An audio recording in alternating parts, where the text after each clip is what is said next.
kemi një pamje nga Irani, kemi një deklarat që e fillua me Netanyahu, i cili kërkon të ndaj, po themi, iranianët e lirë nga një qeveri despotike.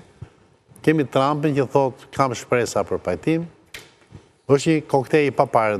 Njerëzit kanë shumë informacion, por ju mungon ndoshta dekriptimi për të kuptuar çfarë po ndodh realisht. Në fakt, sikur Irani të ulej në troezën e bisedimeve për arsye të arritjes një marrëveshje për armët bërthamore, si dhe për programin e energjisë, pasi Irani kënej thot e ka për prodhim energjiet, për prodhime për përfitime ekonomike, dhe në anën tjetër ka deklaru që do të afshin nga faqja e leut Izraelin. Pra, edhe Irani ka kënë kontradiktor. Nëse Irani do ulej në troezën e bisedimeve, unë mendoj se kjo nuk do të ndodhte. Por situata është bërë shumë komplekse. Vërtet, tash duhet maturi, duhet gjakftotësi dhe duhet përfshirje të gjithë aktorëve që situatat mos përshkallëzohet më keq. Të merremi me faktet konkrete. Izraeli e bani goditjen e vet ushtarake dhe për mu la rezultat. Se të arrish me eliminu shefin e gardës, Hussein Salamani, shefin e shërbimeve sekrete, të arritësh me godit edhe ato baza ku mendohet që ishin për të prollu armët bërthamore, është arritje, por në anën tjetër, Izraeli pati dhe goditje. Dhe goditjet që bëni Irani, Izraeli nuk arriti që ti shpërthente në ajër, pra interceptorët nuk i kapën armët dhe prellat e Iranit. Po ta shohim, në rastin konkret, Izraeli nihet më i fuqishëm, sepse ka një aleat në krah si që janë Shtetet e Bashkuara të Amerikës. Në rastin tjetër, Moska dhe Rusia është e lodhur prej luftës Ukrainës, dhe unë kam një gjumë me vëmendje, një analist politikës jashtme ruse, të cilët ishin shumë të shqetësuar, por thonë që nuk do ta mbështesin me armë në këto momente Iranin.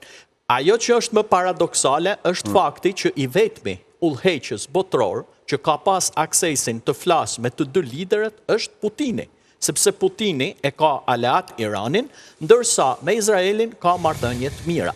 Pavarësisht se Rusisë nuk i intereson që në Iran të ketë ndryshim sistemi, për të njëjtën kohë nuk i intereson edhe që të përkatësojë marrëdhënien. Tu jemi në analizë. Ajo që duket pika më e fortë e Iranit ishte në prag të krijimit bombës atomike bërthamore. Ajo në fakt është pika më dobët e tij, jo më e forta, sepse asnjë nuk e dëshiron një shtet me arsenal bërthamor, një shtet të ri me arsenal bërthamor, as vetë Rusia, natyrisht as Arabia Saudite jo, gjithë rajoni. Dhe kjo është pika dobët sepse nuk po gjen aleat dhe ajo qëndrimi i vakët i fuqive të mëdha që janë aleate me Iranin për çështjen e goditjes me sa duket po pranojnë në heshtje dhe po i leni farë dorë të lirë në ta Izraelit për ta goditur. Dhe unë them që do mbyllet kjo çështja e armëve bërthamore dhe pastaj mund të jetë historian dhe historia bazohet mbi memorie. Ka 33 vjet, 33 vjet Netanyahu që përsërit të njëjtën gjë. Prej 92-shit ka thënë që në 92-shit nga nisur ka thënë Irani për 3 vjet bën bombën bërthamore. Pastaj në 2010 tha për 6 muaj prodhon bombën bërthamore. Në 2012 tha për 1 vit prodhon bombën bërthamore. Në fakt ku jemi? Në 2013, prit, shit memorien historike. Shit memorien historike. Po si më le të thoj çfarë doj, po shit memorien historike dhe ka thënë të njëjtën retorik që mori Bushi në 2003 kur sulmoi Irakun, që i thoshte popullit të Irakut, se kemi me juve. E kemi me Saddam Hussein, do t'u sjellim neve juve do t'u sjellim demokracinë dhe i sollën terrorizmin dhe pasi i vran ja 1 milion a 2 milion iraken, shin çfarë drejtë kanë sjell. Dhe Irani pothuajse ka pranuar vetë që janë praktikë të Jo, më Irani s'ka pranuar asnjë gjë. Jo, më se Irani nuk krijon bombë bërthamore, se prej vitit 2003, prej vitit 2003, Irani ka hequr dorë nga prodhimi i bombës bërthamore. Është një fatva e Ayatollah Khameneit. Dhe para 2 muajsh juve që po i bëni kaq temenakt Izraelit, pra këtij perëndimi duhet ta kishe kuptuar, ta kishe lexuar, të paktën ta kishe pasur dijenin. Para 2 muajsh, këshilltarja e presidentit